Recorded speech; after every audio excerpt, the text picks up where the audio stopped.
예수께서 다시 갈릴리 가나에 이르시니 전에 물로 포도주를 만드신 곳이라. 왕의 신하가 있어 그의 아들이 가버나움에서 병들었더니 그가 예수께서 유대로부터 갈릴리로 오셨다는 것을 듣고 가서 청하되 내려오셔서 내 아들의 병을 고쳐 주소서 하니 그가 거의 죽게 되었음이라.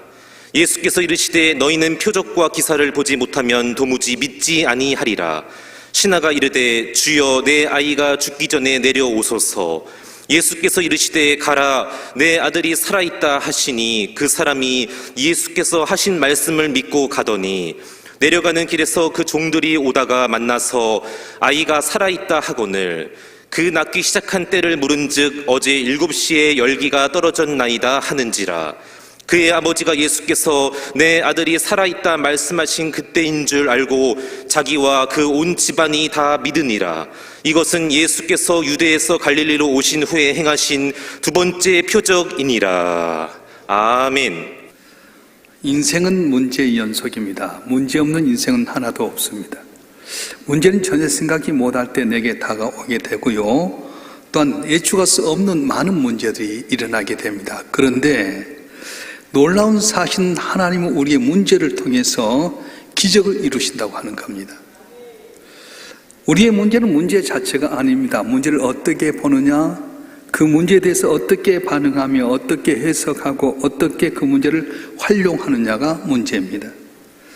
많은 사람이 문제 때문에 고통을 받습니다. 문제 때문에 절망하고 낙심하고 인생을 포기할 때도 있습니다. 그런데 문제를 잘 다룬 사람은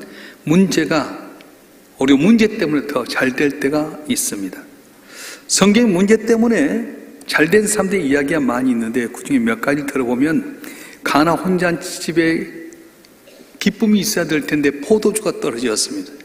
근데 예수님께서 말씀할 때 그래 순종했더니 포도주가 6통이나 더 생기게 되고요. 그 가정이 다 예수를 믿는 구원의 은혜를 있었습니다. 요셉이 형들에서 애굽 땅에 종으로 팔려갔는데 애굽 땅에 종으로 팔려간 것 때문에 애굽의 국무총리가 되었던 것입니다. 그래서 우리가 문제를 잘 다루면 오히려 그 문제가 복이 될 수 있다는 겁니다. 우리가 문제를 만날 때 어떻게 해결할 수 있습니까? 문제를 해결하려고 할 때 그 문제를 만날 때에 누굴 찾아가야 됩니까? 예수님께 찾아가라는 겁니다. 문제를 예수님 손에 올려놓아야 됩니다. 모든 문제를 해결하는 전문가인 예수님과 함께 같이 생각하고 그 문제를 해결하도록 해야 됩니다. 문제를 잘 다루면 약이 될 수 있지만 문제를 잘못 다루면 독이 될 수 있습니다. 그래서 문제 해결은 엉터리 사람들을 찾아가서 해결한 것이 아니라 문제 해결자신 주님 앞에 나가서 우리 문제를 올려놓아야 됩니다. 이번 다니엘 기도에서도 말씀했습니다마는 문제를 해결하려고 한다면 문제 중심으로 가는 것이 아니라 해결 중심으로 생각해야 된다는 겁니다. 왜 지금 이런 문제가 내게 생겼는가 분석하는 것도 중요하지만 그러나 그것보다 더 중요한 건 어떻게 해결할 것인가 해결을 하는 방법으로 찾아가야 되는 거예요.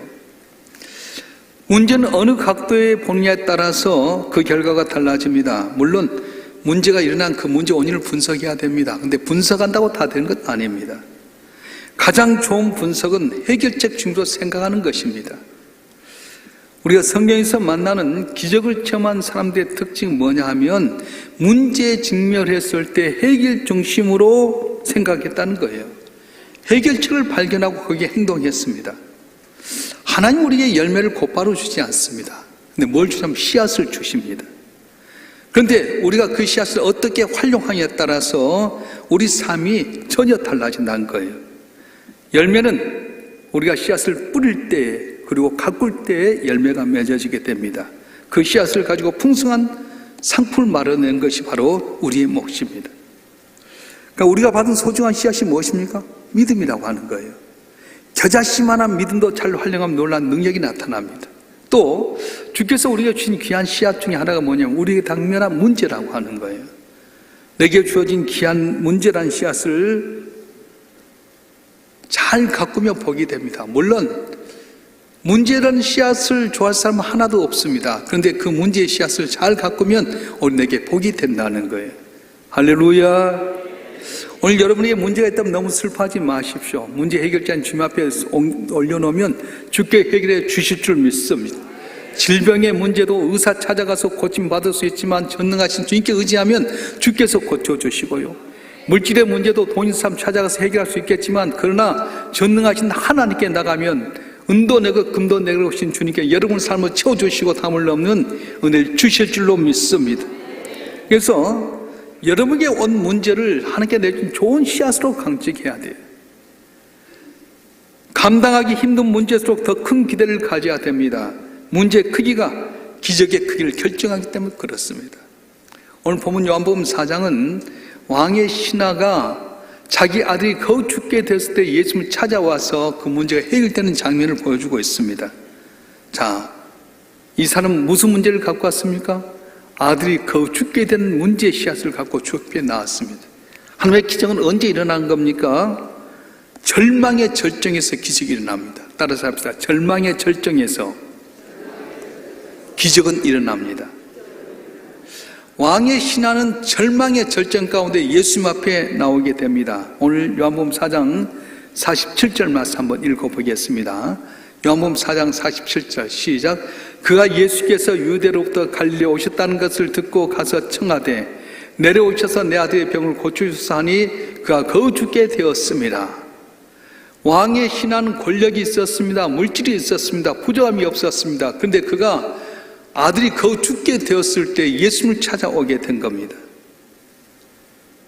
하나님이 하신 일은 참 신기합니다. 인간의 절망의 순간에 희망의 문을 두드리게 됩니다. 그래서 이 왕의 신하가 절규할 때 하나님께서는 그를 찾아오셔서 그의 문제를 치료해서 기적을 베풀어 주셨어요. 성경을 자세히 살펴보면 절망의 절정의 시간 가운데 주께서 간섭하신 것을 보게 됩니다. 항상 그런 건 아니에요. 하나님 앞에 내 힘든 도저히 할 수 없는 절망의 절정 가운데 주 앞에 부르고 간구하면 내 절망의 절정 가운데 지금 찾아오셔서 문제를 해결해 주신다는 겁니다. 믿음의 조상 아브라함의 모습을 보게 되면 내게 아들을 주리라. 하늘의 별처럼 바다의 멀처럼 번성케 하려 했는데 약속을 받은 지 24년이 됐음에도 불구하고 아들이 없습니다. 아브라함 나이가 99세나 되었고요. 자기 아내는 여자로서의 경수가 생리가 다 끊어지고 애를 낳을 수 있는 시간이 없습니다. 절망의 시간입니다.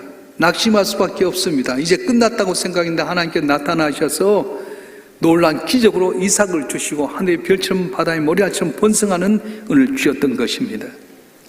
요셉의 생일을 보면 기가 막힌 상황으로 이끌어 가십니다. 형들에 의해서 구덩이에 갇히게 되고요.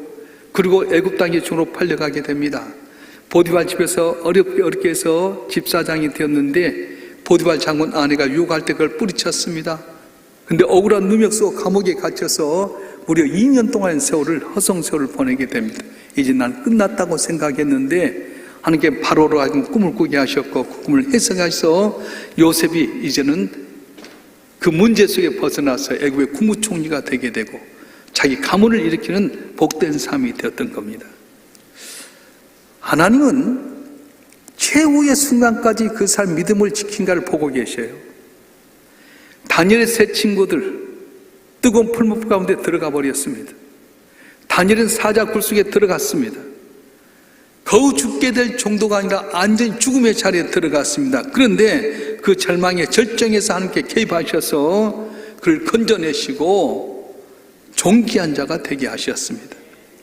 나사로는 죽은 지 나흘이나 되었습니다. 죽을 정도가 아니라 아예 죽어버렸습니다. 성경 전체에 나타난 하나님의 성품을 보게 되면 우리를 고통당하게 하실 분도 아니고요.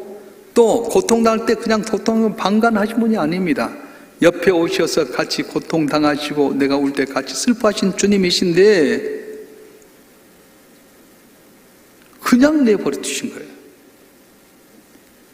그럼에도 불구하고 하나님이 보기 원하시는 게 뭐냐? 끝까지 내가 좀 신뢰한 걸 보기 원하신다는 거예요. 1914년 한 발명가의 집과 연구시 전소되는 대화재가 일어났습니다. 그 당시 돈으로 200만 달러가 넘는 전 재산이 다 불에 타버리고 말았습니다. 나이가 67세입니다. 주변 사람들이 이제 나이가 늙어서 재기하지 못하겠다 생각이 들어서 위로하러 왔는데 이분이 이런 말을 했어요. 낡은 건물과 또 시설에 연연하는 내 좁은 소견을 깨우치려고 하나님께서는 깨끗하게 청소해 주신 겁니다. 이 화재는 하나님 내게 새 것을 주기 위한 놀라운 방법입니다. 이분이 누구냐면 유명한 발명왕인 토머스 에디슨이라고 하는 사람입니다. 화재를 통해 전 재산을 잃어버렸지만은 예전부터 훌륭한 연구실을 지었고 예전부터 더 의욕적인 발명을 함으로 말미암아 발명왕의 소문을 듣게 되고 물질의 부양을 얻었다고 하는 겁니다. 사랑하는 성도 여러분, 에디슨의 엄청난 상실의 고통과 위기는 오히려 새 출발하는 성공의 인생이 되었던 겁니다. 혹시 여러분 가운데 인생의 절망 가운데, 절망의 절정 가운데 있는 분 계십니까? 난 이 병으로 죽을 것 같아. 난 물질 때문에 부도날 것 같아. 직장과 사업장에 쫓겨날 것 같아. 우리 자녀들 내 마음에 기쁨이 없고 어떻게 해야 될지 모르겠어. 그런 분 계십니까? 염려하지 마세요. 하나님의 기적은 내 절망의 절정 가운데 개입하셔서 복을 주시는데, 이 어려울 때 오직 주님 바라보고 주님 의지함으로 말미암아 절망의 절정 가운데 다가오신 주의 은혜를 체험하는 여러분 되길 주로 축원합니다. 축원합니다. 그러면 하나님의 기적은 어떻게 나타납니까? 하나님은 우리의 믿음을 따라서 역사하십니다. 절망의 절정 가운데서 하나님 움직인 것이 뭐냐면 믿음이라고 하는 겁니다. 왕의 신하가 예수의 기적을 체험한 건 바로 믿음이었습니다. 그런데 왕의 신하가 처음부터 믿음이 있는 건 아니었어요. 겨자씨만한 믿음에서 시작하게 됩니다. 그런데 이 겨자씨만한 작은 믿음을 잘 활용함으로 말미암아서 그 믿음을 성장시키고 기적을 체험하게 됐던 겁니다. 자, 이 왕의 신하의 믿음이 어떻게 자랐을까요? 들으면서 자랐다는 거예요. 오늘 본문의 말씀 46절 47절 말씀 한번 읽어볼까요? 46절 47절 말씀 시작. 예수께서 다시 갈릴리 가나에 이르시니 전에 물로 포도주를 만드신 곳이라. 왕의 신하가 있어 그의 아들이 가버나움에서 병들었더니 예수께서 유대로부터 갈릴리 오셨다는 것을 듣고 가서 청하되 내려오셔서 내 아들의 병을 고쳐주소서 하니 그가 거의 죽게 되었습니다. 아멘. 왕의 신하가 갈릴리 가나의 혼인잔치집에서 물이 변해 포도주가 되었다는 소식을 듣게 됩니다. 아들은 가버나움에서 병들어 거의 죽게 되었습니다. 근데 예수님께서 갈릴리 가나에서 혼인잔치집에 물이 변해 포도주가 되었다는 소식을 듣고 가버나움에서부터 갈릴리까지 쫓아오게 된 거였어요.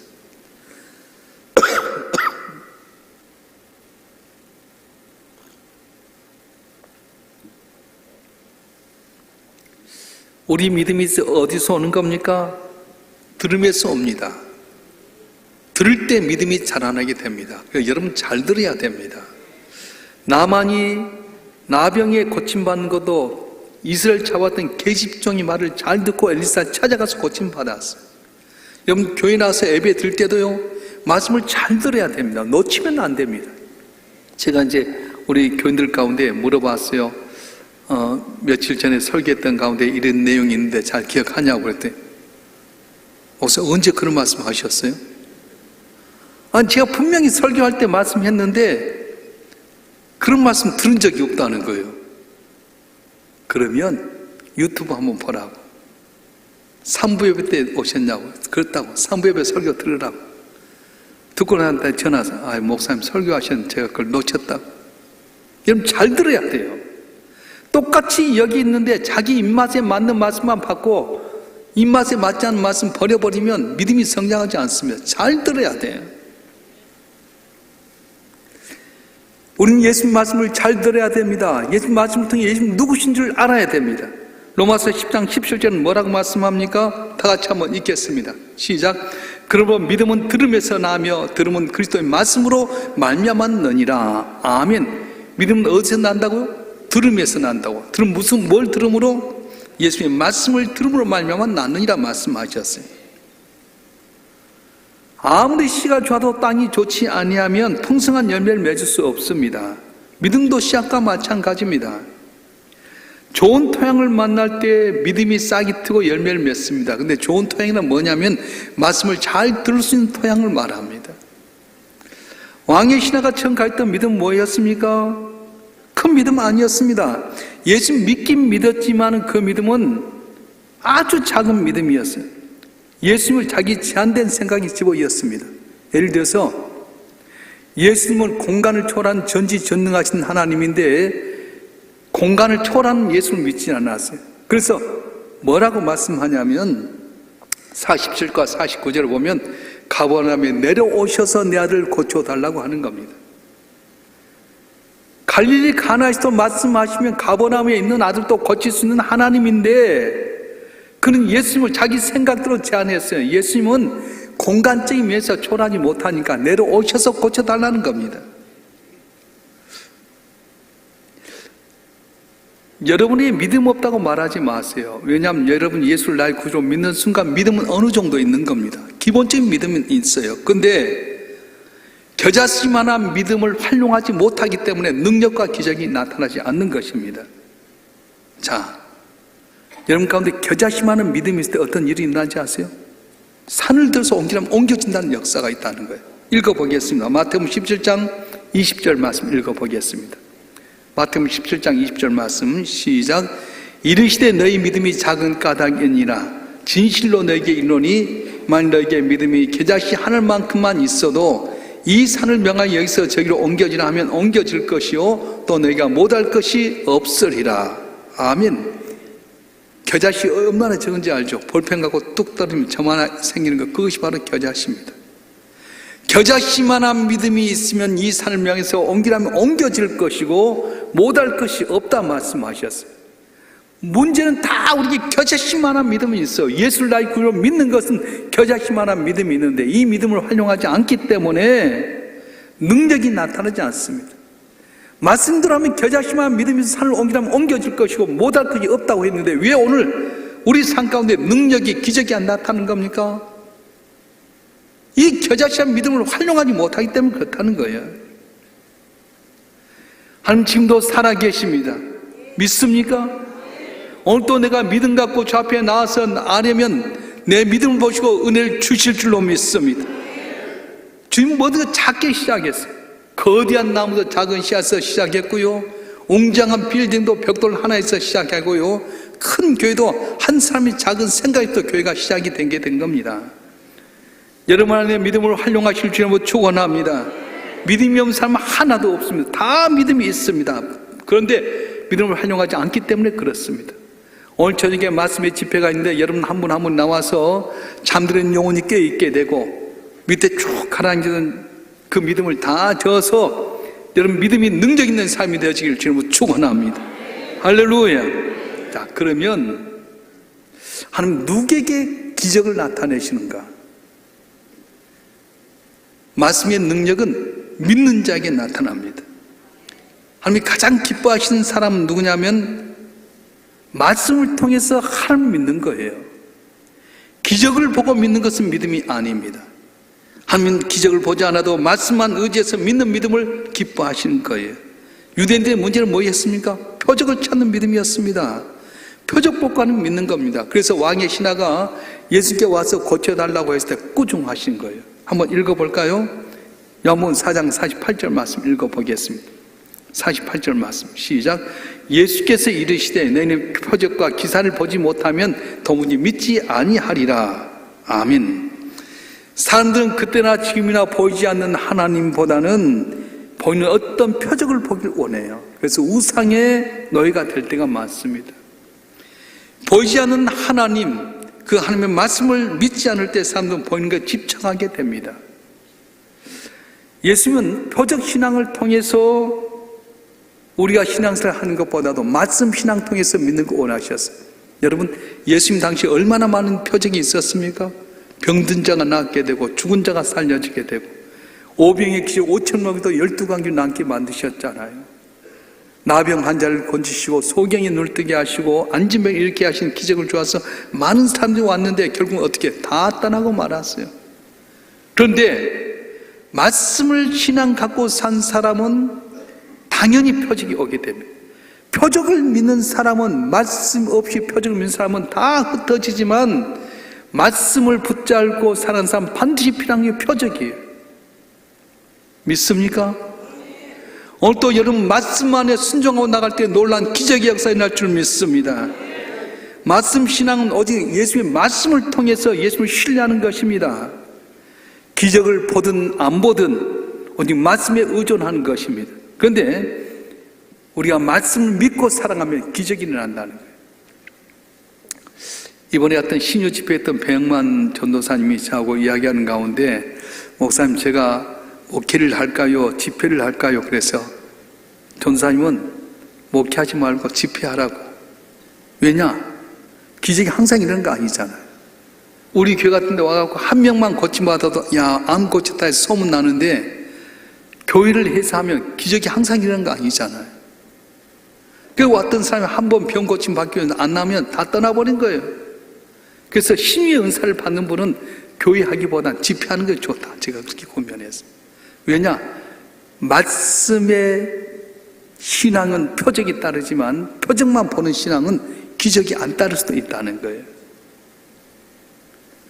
예수의 편적만 따르는 유대인과 왕의 신하에게 무섭게 춤을 생망하십니다. 그런데 이 왕의 신은 물러서지 않습니다. 계속해서 간청합니다. 그때 예수님은 물러서는 이 믿음에 대해서 감동을 받으시고, 그리고 이 사람 믿음이 점점 전환하게 만드셨어요. 자, 예수님 왕의 신하의 믿음을 보고 말씀하시는데 뭐라고 하십니까? 우리 50절 말씀 보겠습니다. 50절 말씀 시작. 예수께서 이르시되 가라, 내 아들이 살아있다 하시니 그 사람이 예수께서 하신 말씀을 믿고 가더니, 뭘 믿고 가더니? 말씀 믿고 가더니. 신하는 예수님 하신 말씀만 믿고 가버나움으로 내려갑니다. 예수님은 시간과 공간을 초월하신 주님으로 믿고 내려갔습니다. 아직 기적 보지 않았습니다. 아직 아들이 샀다는 소리를 듣지 않았습니다. 그런데 말씀을 믿고 나갔더니 놀라운 기적을 체험하게 된 거예요. 오늘 51절부터 53절까지 말씀 보겠습니다. 시작. 내려가는 길에서 그 종들이 오다가 만나서 아이가 살아있다 하거늘 그 낳기 시작한 때를 물은즉 어제 7시에 열기가 떨어졌나이다 하는지라. 그의 아버지가 예수께 내 아들이 살아있다 말씀하신 그때인 줄 알고 자기와 그 온 집안이 다 믿으니라. 아멘. 왕의 신하의 믿음은 말씀의 능력을 확인하는 믿음이었어요. 내려가는 가운데 하인들을 만났는데 당신의 아들이 살아났습니다. 언제 살아났느냐? 언제 열기가 떨어졌느냐? 어제 7시쯤이었습니다. 예수님이 말씀하셨던 그 시간대에 이 아들이 살아난 걸 알게 되고 그와 온 가족이 믿게 됐다고 하는 것입니다. 사랑하는 성도 여러분, 이 왕의 신하의 믿음 처증은 표적의 신앙을 갖고 나왔지만은 거기에 주님을 책망하셨어요. 여러분과도 교회 나와서 병 고침 받고 길이 열려지고 문제 해결을 원해서 나오는 그 신앙은 꾸준하십니다. 그런데 예수의 말씀을 잘 듣고 말씀에 순종하고 살아가면 표적은 일어나게 되어 있어요. 할렐루야. 그러니까 교회 나올 때 복 받기 위해서 나온 것 아니에요. 교회 나올 때 병 고침 받기 위해서 나온 것 아니고요. 물질에 복 받기 위해서 나온 것도 아니고요. 자녀 문제 해결해서 나온 것 아닙니다.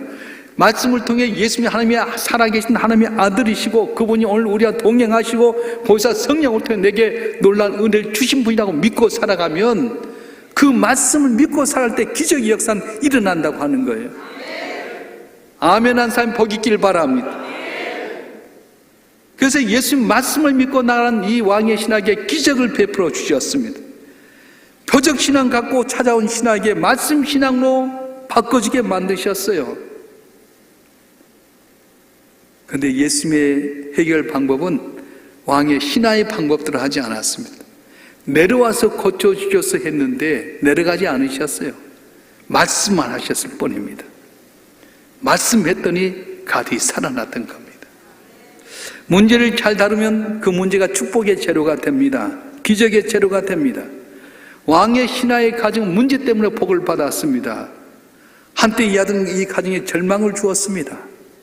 문제 덩어리였습니다. 그런데 예수님은 이 문제 덩어리를 축복 덩어리로 만드셨고요, 고통 덩어리가 기쁨 덩어리가 되게끔 만들어 주셨습니다. 누구 때문에요? 예수님 때문에. 그 예수님 지금도 살아계셔서 오늘 또 말씀 안에 사는 여러분에게 놀라운 복을 주실 줄로 믿습니다. 오늘 저녁부터 특별 부흥회를 갖게 됩니다. 부모는 자녀가 좋은 것 있으면 항시 그걸 에다 준 것처럼 목회자도 그렇습니다.